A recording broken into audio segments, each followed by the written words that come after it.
Bismillahirrahmanirrahim. Assalamualaikum warahmatullahi wabarakatuh.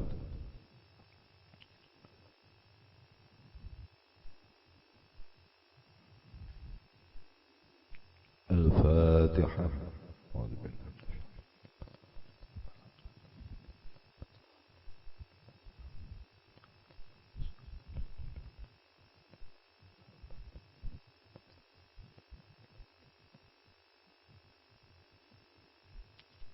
Alhamdulillahi Rabbil Alamin. Wabihi nasta'inu ala umuri dunya wa din. Wa la hawla wa la quwata illa billahil aliyyil azim. Ashhadu an la ilaha illallah wahdahu la sharika lah. Wa ashhadu anna Muhammadan abduhu wa rasuluh. Allahumma salli ala Sayyidina Muhammad wa ala ali Sayyidina Muhammad, amma ba'd. Yang kami muliakan para alim, para kiai, para masyayikh, para dosen, para asatidz, wabil khusus sahabat-sahabat sekalian. Alhamdulillah, di malam ini kita oleh Allah dipertemukan dalam majlisul ilm, dalam pertemuan kajian melalui kegiatan ngaji motivasi Qur'ani. Semoga dengan kegiatan ini kita senantiasa memperoleh keberkahan dari Allah Subhanahu wa Ta'ala, dan kita senantiasa juga bisa menggapai ridho dan maghfirah dari Allah Subhanahu wa Ta'ala.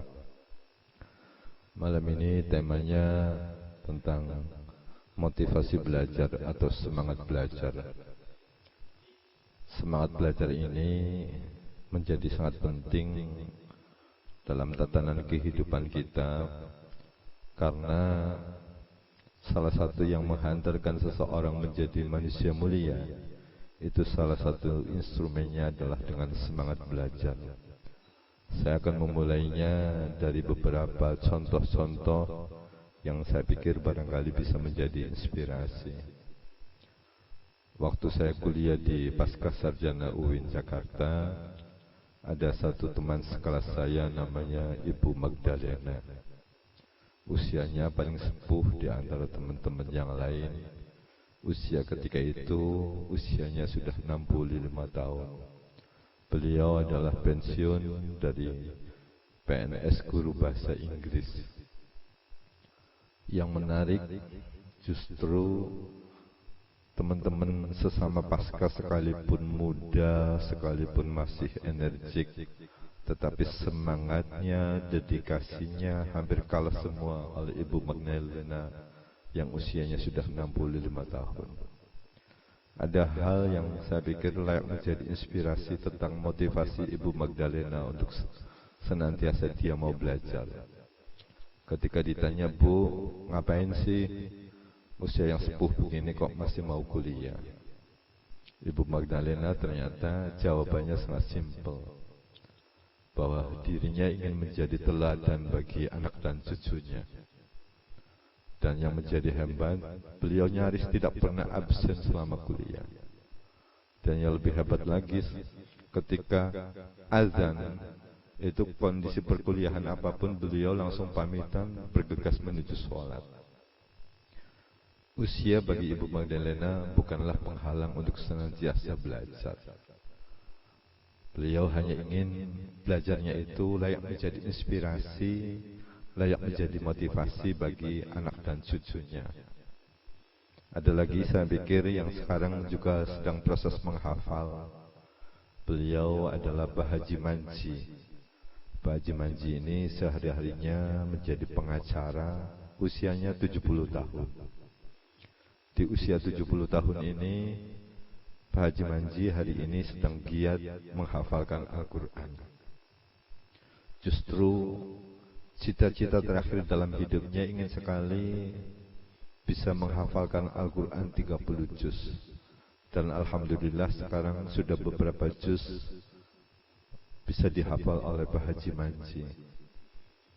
Usia yang 70 tahun ternyata itu tidak menghalangi untuk senantiasa terus belajar, untuk terus menuntut ilmu.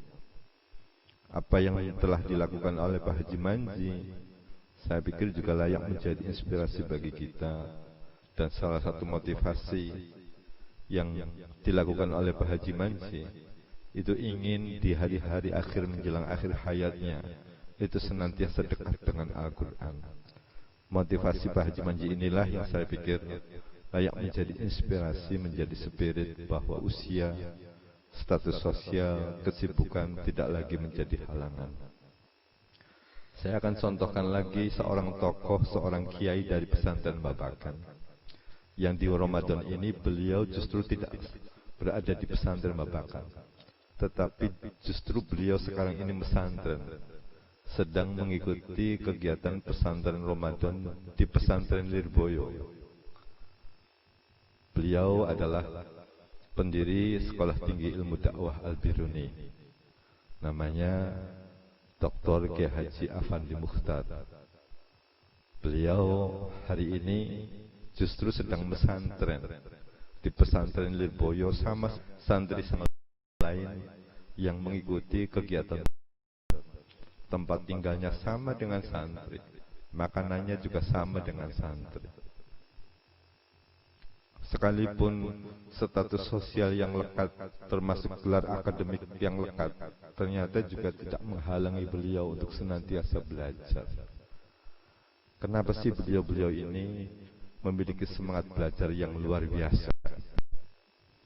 Karena tidak ada cara yang akan bisa menghantarkan seseorang, orang yang ketika dia mampu mencerna bahwa tidak ada anugerah yang paling berharga di dunia ini kecuali ilmu.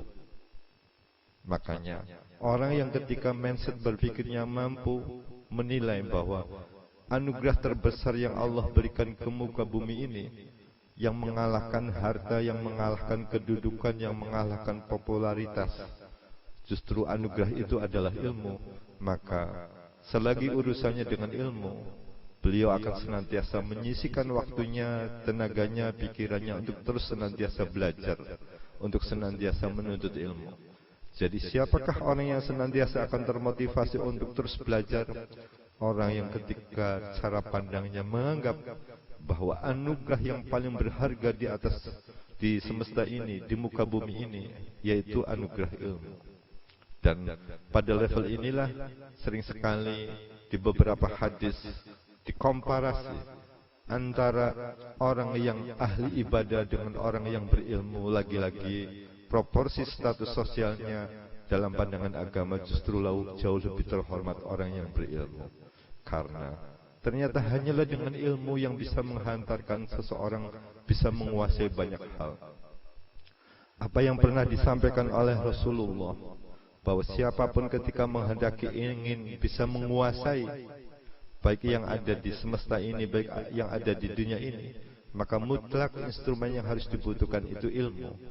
Man arada dunya fa'alaihi bil ilmi.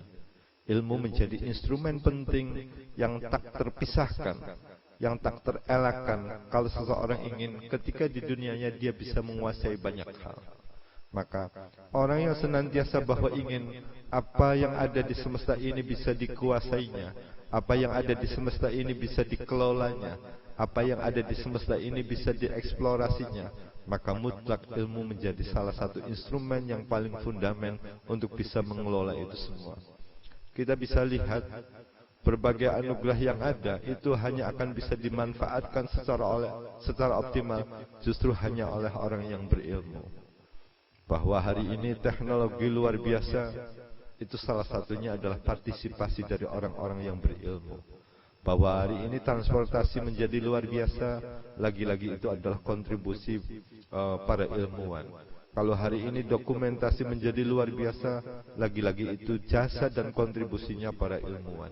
Jadi siapakah yang akan menguasai sekaligus bisa mengelola hamparan anugerah yang Allah berikan itu? Justru lagi-lagi orang yang dalam dirinya tersemat keilmuan. Makanya man arada dunya fa'alaihi bil ilmi, bahwa yang mampu mengeksploring, yang mampu memanage apa yang ada di semesta ini, apa yang ada di dunia ini, justru hanya akan bisa dilakukan oleh orang-orang yang memiliki ilmu. Begitupun juga orang yang menghendaki kehidupan di akhirat lebih baik, menghidupi ke akhirat dengan keberuntungan. Lagi-lagi saran Rasulullah adalah juga dengan ilmu. Wa man aradal akhirah fa'alaihi bil ilm. Bahwa orang yang ingin kehidupan kelaknya menemukan kehidupan yang bahagia, kehidupan yang mulia, justru lagi-lagi mutlak harus dengan ilmu. Apa sih ilmu itu? Ilmu itu sering dianalogi dengan istilah cahaya. Al-ilmu nur. Ilmu itu cahaya. Kenapa kok analoginya ilmu itu cahaya? Karena sejatinya manusia kalau tanpa ilmu seperti halnya dia berada dalam kegelapan yang matanya tidak bisa melihat. Oleh karena itu pasti dia akan tersesat. Maka cahayalah yang akan meneranginya sehingga dia tahu jalan yang harus dia tempuh. Tidak ada jalan menuju kesuksesan kalau tidak digapai dengan ilmu. Maka kalau kita melihat sejarah orang-orang sukses, justru kesuksesannya itu dibangun atas pondasi ilmu. Nah, sebegitu penting ilmu. Kira-kira motivasi apa yang melandasi agar kita senantiasa gigih, senantiasa kokoh dalam mencari ilmu? Termasuk juga di Al-Quran diapresiasi secara luar biasa, sekaligus diabadikan tentang sosok yang gigih dalam mencari ilmu. Dia adalah Nabiullah Musa yang diabadikan di surat Al-Kahfi. Wa idh qala Musa li fatahu. Nabi Musa bicara dengan muridnya. Para mufassir mengidentifikasi siapakah pemuda yang senantiasa mengiringi perjalanan Nabi Musa ketika menuntut ilmu. Beberapa ahli mensinyalir bahwa pemuda atau fatahu dalam ayat ini adalah Yusha bin Nun bin Ifraim bin Yusuf. Yusha bin Nun inilah yang senantiasa setia. Dia menjadi murid utama yang senantiasa mengiringi sekaligus melayani, sekaligus menjadi murid utamanya Nabiullah Musa. Ayat ini itu sejarahnya turun ketika Nabiullah Musa berkhutbah di hadapan para Bani Israel. Terus ketika di tengah-tengah khutbah itu ada salah satu lontaran pertanyaan yang dilakukan oleh kaum Bani Israel. Tanyanya adalah, siapakah yang paling alim? Siapakah yang paling banyak memiliki ilmu? Ternyata dijawab oleh Nabi Musa bahwa dirinya lah yang paling banyak memiliki ilmu.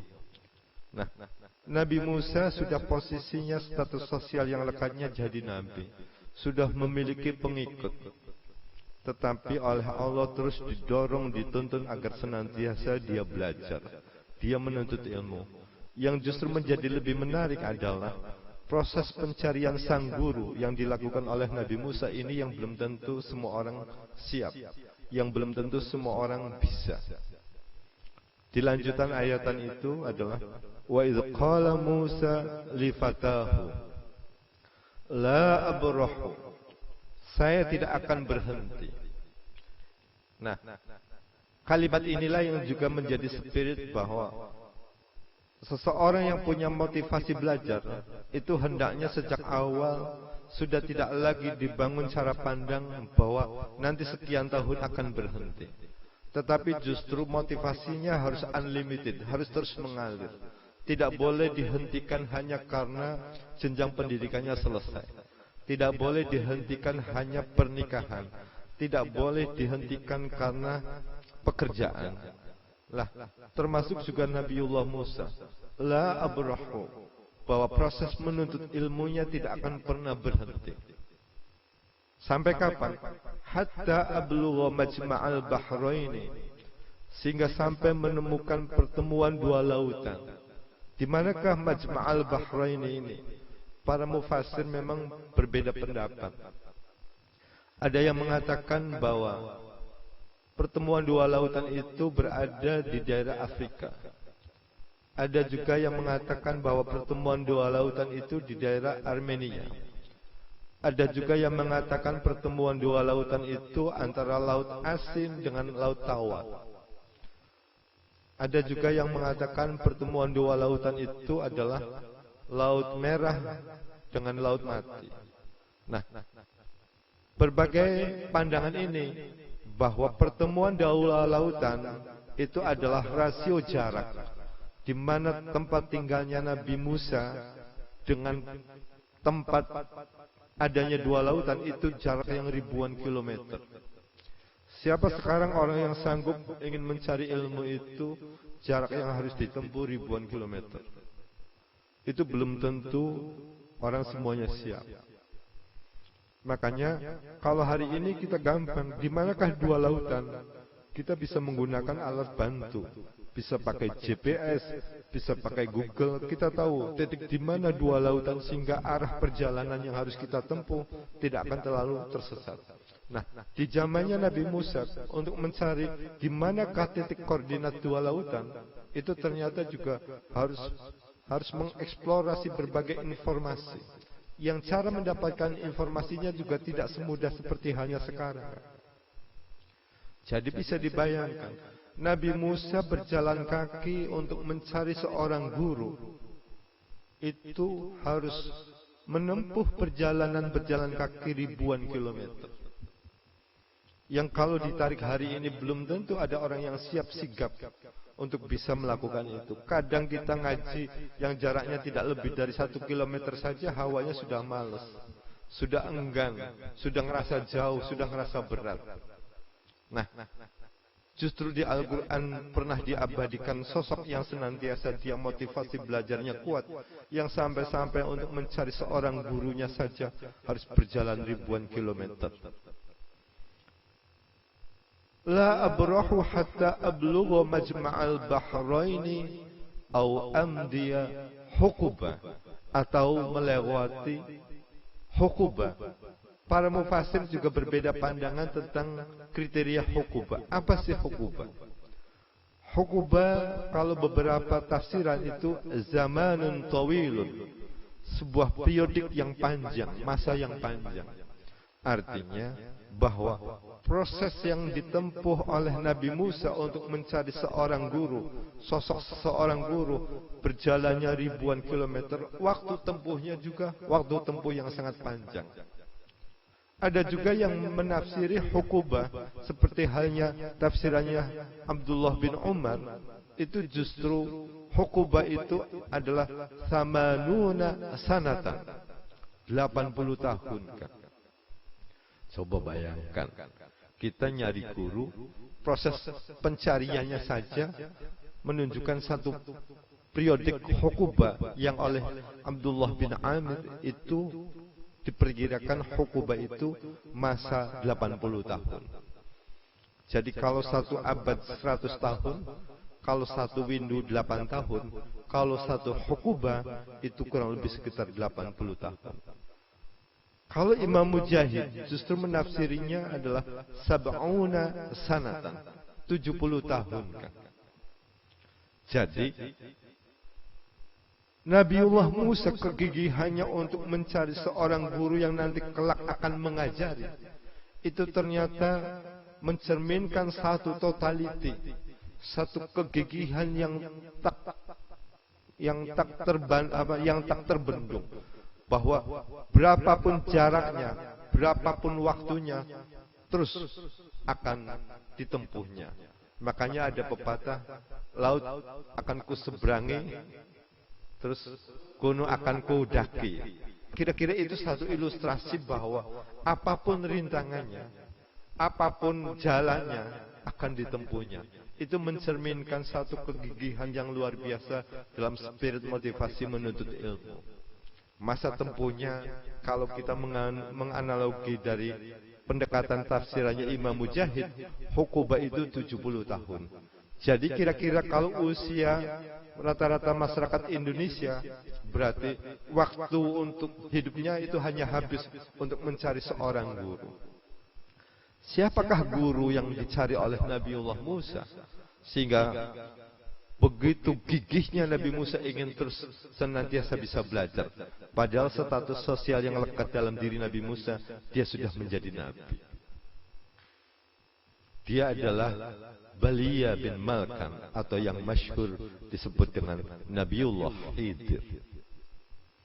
Nah, inspirasi historis ini, inspirasi kisah ini mencerminkan apapun status sosial kita, mau profesor, mau kiai, mau ustadz, mau guru, mau dosen, yang posisi status sosialnya pasti tidak ada yang lebih mulia dibanding posisi Nabi. Nabi Musa saja masih terus termotivasi untuk belajar. Jadi, apapun status sosial yang lekat di diri kita, apapun jabatan kita, apapun profesi kita, apapun status akademik kita, sebetulnya kalau kita mau belajar dari apa yang pernah disampaikan oleh Nabiullah Musa, itu tidak ada alasan untuk pernah berhenti belajar. Tidak ada alasan untuk senantiasa berhenti menuntut ilmu. Nah, kira-kira kiat apa agar proses mencari ilmunya menjadi efektif?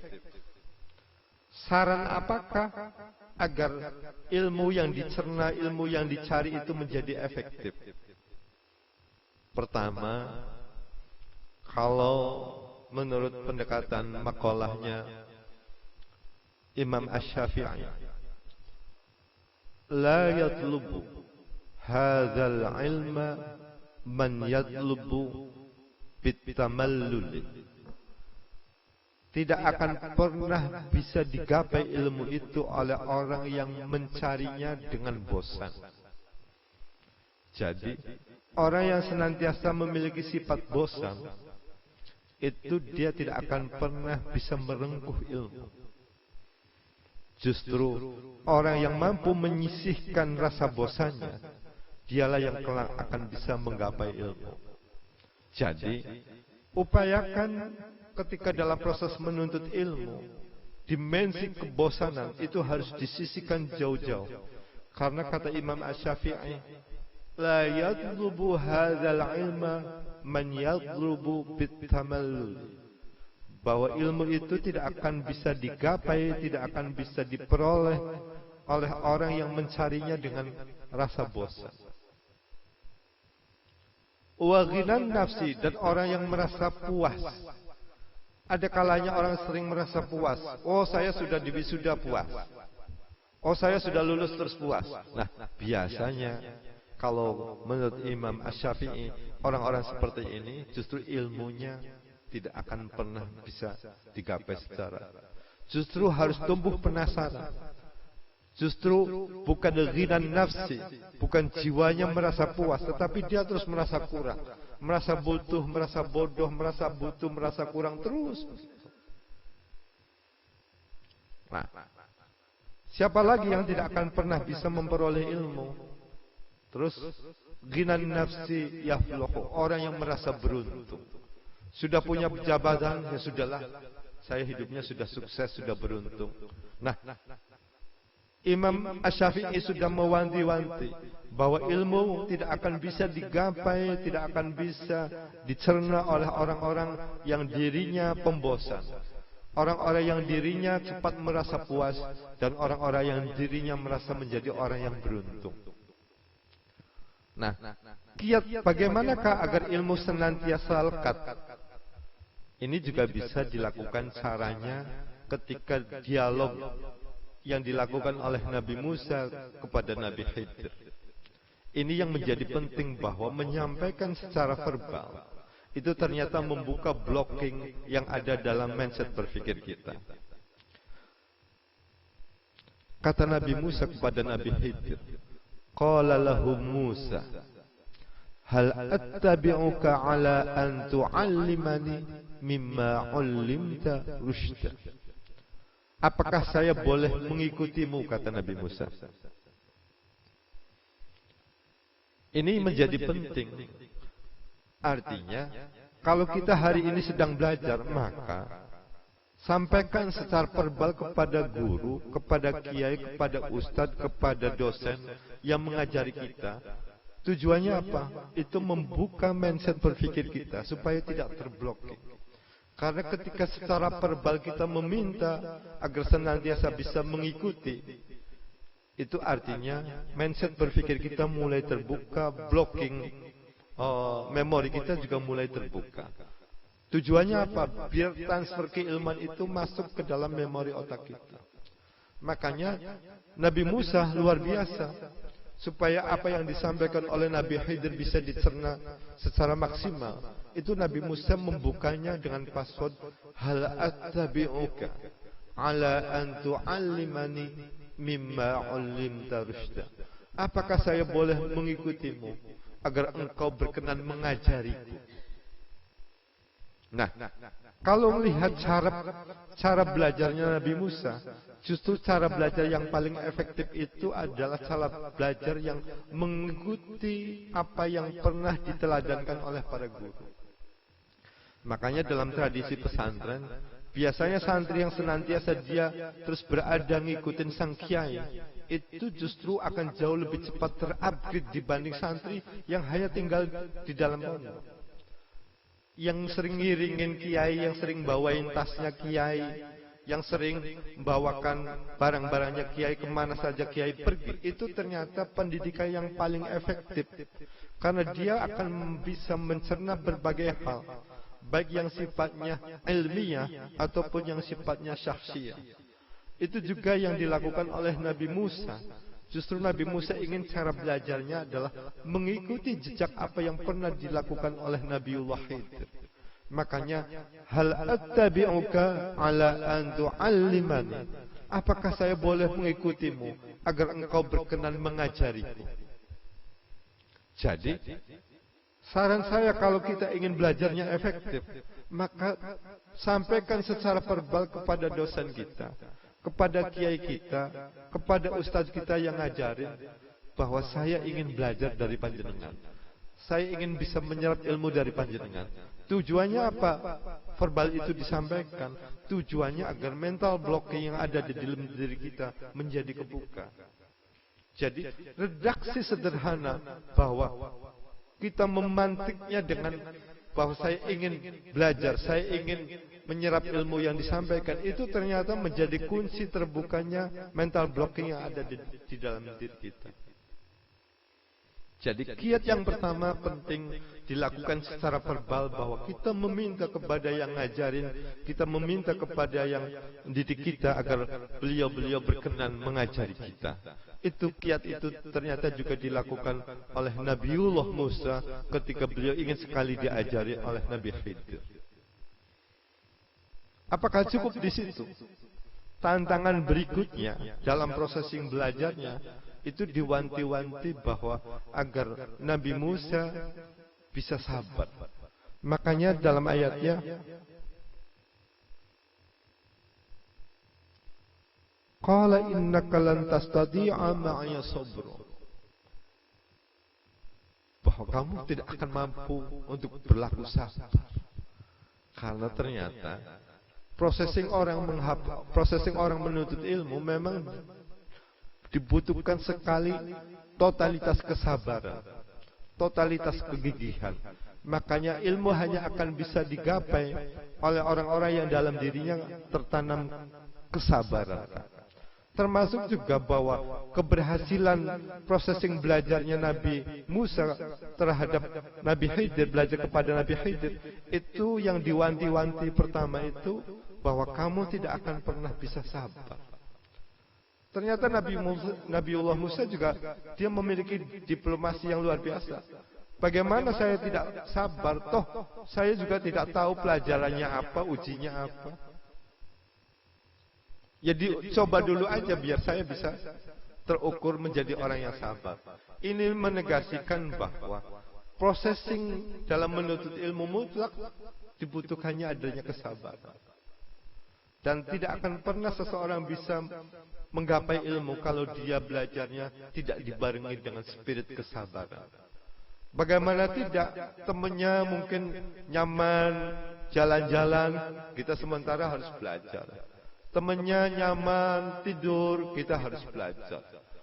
Kegigihannya, kesabarannya mutlak menjadi penting.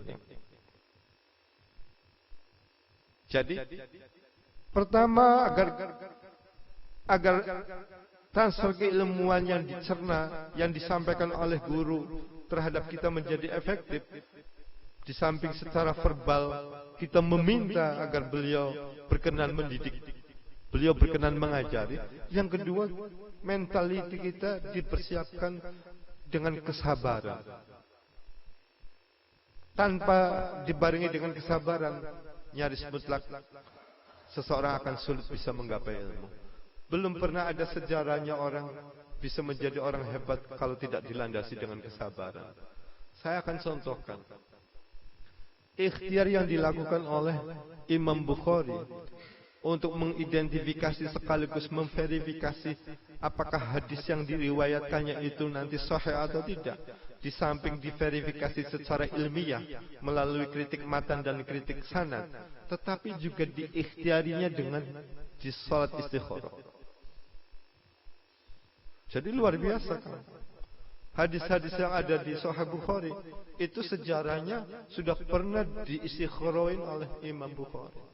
Baik dilakukan verifikasinya secara ilmiah, dilakukan kritik matanya, kritik sanadnya, tetapi juga diverifikasi secara spiritual melalui pendekatan salat istikharah.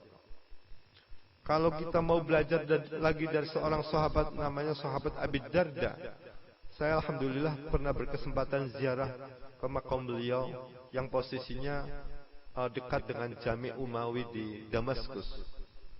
Beliau untuk melacak satu hadis, untuk membuktikan kevalidan satu hadis, itu rela harus berjalan 5 hari 5 malam. Hanya untuk memverifikasi kevalidan satu hadis. Kesabarannya, kegigihannya luar biasa. Ibnu Hajar al-Asqalani yang dia bisa membuat syarah dari kitab Sahih Bukhari namanya Fathul Bari, yang dianggap sebagai kitab syarah Sahih Bukhari yang paling komprehensif. Itu ternyata kegigihan dan kesabaran dalam menuntut ilmunya luar biasa. Sampai-sampai dikasih label Ibnu Hajar itu karena beliau terinspirasi, salah satunya adalah melihat tetesan air yang ada di batu, yang dicermati sedikit demi sedikit, terus ternyata tetesan air itu bisa merubah bentuk batu. Jadi kegigihan, kesabaran dalam menuntut ilmu mutlak menjadi sangat penting. Dan tidak ada sejarahnya orang yang berilmu, orang yang alim kalau dalam dirinya tidak dilandasi dengan kesabaran, tidak ada. Makanya pelajaran yang pertama yang harus dibangun komitmen oleh Nabi Musa terhadap Nabi Khidir yaitu tentang kesabaran. Ini menegaskan bahwa kalau seseorang ingin sukses, maka dia mutlak kesabaran itu harus menjadi segala-galanya. Ketiga, syarat agar transfer knowledge-nya, proses menuntut ilmunya menjadi efektif, saran dari apa yang dilakukan antara Nabiullah Musa belajar kepada Nabi Khidir, yaitu adalah kepatuhan.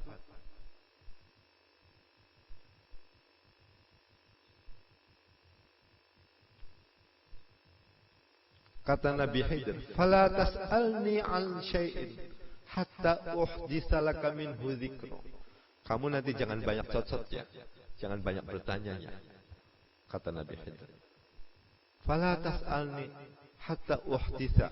Sehingga nanti akan kami jelaskan, akan kami paparkan, akan kami sampaikan. Ini artinya ketika seseorang mau belajar ke guru, mau belajar ke dosen, mau belajar ke kiai, sudah. Jangan rewel, jangan sok kritis, tetapi pasrahkan kepatuhannya. Ini artinya bahwa dalam dialektika belajar bukan tidak boleh kita melakukan dialog, bukan. Tetapi jangan banyak tanya sebelum nanti disampaikan oleh sang guru, sebelum nanti disampaikan oleh sang mursyid, sebelum nanti disampaikan oleh sang ustaz. Itu menjadi penting. 3 hal inilah yang menjadi inspirasi bahwa processing menuntut ilmu menjadi efektif ketika pertama blocking yang ada dalam diri kita dibuka.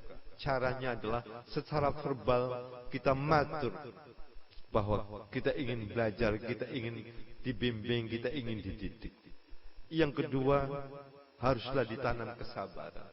Dan yang ketiga, harus senantiasa mengedepankan kepatuhan. Makanya tidak ada ilmuwan yang tidak dilandasi kepatuhan, tidak ada. Semuanya ilmuwan-ilmuwan, para alim itu senantiasa cerminan orang-orang yang patuh. Nah, apresiasi yang ada di dalam Al-Quran ini, bahwa Nabiullah Musa dituntut untuk mencari ilmu sekalipun status sosialnya sudah menjadi nabi, sudah punya murid, sudah punya pengikut, tetapi terus agar senantiasa mau belajar. Ini artinya kalau hari ini status sosial kita hanya seorang dosen, Nabi Musa jauh lebih unggul, tetapi Nabi Musa tetap didorong untuk senantiasa belajar. Kalau hari ini status sosial kita sebagai guru besar, Nabi Musa lebih unggul, beliau dikasih labeling Nabi, tetapi beliau juga masih didorong untuk senantiasa belajar. Kalau hari ini status sosial kita Ustadz, Nabiullah Musa, beliau adalah Nabi, tetap didorong untuk senantiasa belajar. Nah, spirit belajar harus tetap tumbuh, tidak kenal waktu, tidak kenal usia, tidak kenal status sosial yang lekat di diri kita. Inspirasi bahwa Nabi Musa terus oleh Allah dibimbing agar senantiasa mau belajar. Nyari gurunya aja harus satu periodik yang dalam bahasa Al-Quran namanya hukubah. Nyari gurunya saja butuh waktu 70 tahun. Ini artinya menggambarkan bahwa kegigihan dalam belajar menjadi mutlak. Makanya, siapakah orang yang oleh Allah akan dikasih password untuk di leveling derajatnya dinaikkan? Dia adalah orang yang senantiasa dalam dirinya memiliki ilmu. Yarfa'illahu alladhina amanu minkum walladhina utul ilma darajat. Jadi, derajat hanya akan bisa digapai oleh orang-orang yang berilmu. Nah, motivasi apakah yang harus kita tumbuhkan agar senantiasa kita terus termotivasi untuk belajar? Pertama, tidak ada cara efektif kalau seseorang menghendaki hidup mulia kecuali dengan ilmu. Tidak ada cara yang lain yang menghantarkan orang menuju hidup mulia kecuali dengan ilmu. Yang kedua, tidak ada cara lain seseorang yang akan menemukan kebahagiaan kecuali dengan ilmu. Tidak ada formulasi yang jauh lebih efektif untuk menemukan kebahagiaan hidup baik dunia ataupun di akhirat kecuali dengan ilmu. Yang ketiga, tidak ada mengisi waktu yang jauh lebih efektif, yang jauh lebih berharga kecuali dengan belajar menuntut ilmu. Jadi, setiap waktu yang senantiasa kita tuntut, kita gunakan untuk menuntut ilmu, itu menjadikan waktu-waktu yang harus kita jalani menjadi waktu-waktu yang berharga. Yang keempat, bahwa kalaupun toh kita terus tersemangati untuk belajar, janganlah pernah berpikir malu. Justru boleh jadi semangat belajar kita akan menjadi inspirasi banyak orang. Bayangkan kalau tahu bahwa Kang Haji Ade Dawani setiap malam masih mau ngaji sekalipun dia pemilik perusahaan. Itu boleh jadi apa yang dilakukan oleh Kang Haji Ade Dawani akan banyak menjadi inspirasi oleh masyarakat yang lain. Apa yang dilakukan oleh Kang Jamak, sekalipun dia doktor tetapi setiap malam masih mau ngaji, itu boleh jadi justru akan menjadi inspirasi banyak orang. Jadi sering sekali bahwa kita ingin belajar, ingin menuntut ilmu merasa malu. Padahal kalau kita mau melakukan, justru spirit inspirasi dan motivasi yang akan lahir, bukan malam-malam. Banyak sekali orang rasanya usianya sudah cukup dewasa, sementara baca Al-Quran belum bisa, mau belajar malu. Padahal kalau dia mau belajar, terus anak-anak yang lihat, itu boleh jadi akan menginspirasi semangat luar biasa bagi anak-anaknya. Toh bapaknya yang sibuk saja masih tetap semangat untuk belajar. Lagi-lagi kadang kita ditakuti oleh bayang-bayang kita sendiri. Tidak ada rumusnya orang belajar menjadi hina, tidak ada. Belum pernah ada sejarahnya orang karena dia menuntut belajar, menuntut ilmu terus menjadi hina. Belum pernah ada. Malah justru sebaliknya. Orang yang berani memutuskan untuk belajar dan menuntut ilmu, malah justru kemuliaan dan inspirasi justru akan melekat dalam dirinya. Oleh karena itu, semangat untuk terus belajar, yang tidak kenal waktu, yang tidak kenal usia, yang tidak kenal status sosial, layak diapresiasi, termasuk juga diabadikan dalam Al-Quran. Oleh karena itu, kesempatan waktu yang ada jangan sampai terlewat begitu saja hanya karena kita merasa sibuk, hanya karena kita merasa sudah punya jabatan akademik, hanya karena kita sudah merasa menuntaskan berbagai jenjang pendidikan. Tetapi ilmu yang Allah gelar luar biasa, tidak akan pernah habis. Wa fawqa kulli dzi ilmin alim. Di atas langit ada yang, di atas langit ada langit, di atas orang alim pasti ada orang yang lebih alim. Jadi kita jangan pernah puas, kita jangan merasa pintar, kita jangan merasa cukup, kita jangan merasa hebat. Karena wa fawqa kulli dzi ilmin alim. Nabi Musa yang oleh Allah sudah dikasih label nabi saja masih terus didorong untuk senantiasa belajar. Tidak boleh merasa menjadi orang alim. Maka itulah yang menjadi turunnya ayat wa idh qala Musa li fatahu la abrahu hatta ablugha majma'al bahraini aw amdiya huquba. Itu saja yang dapat kami sampaikan. Semoga bermanfaat. Terima kasih. Assalamualaikum warahmatullahi wabarakatuh.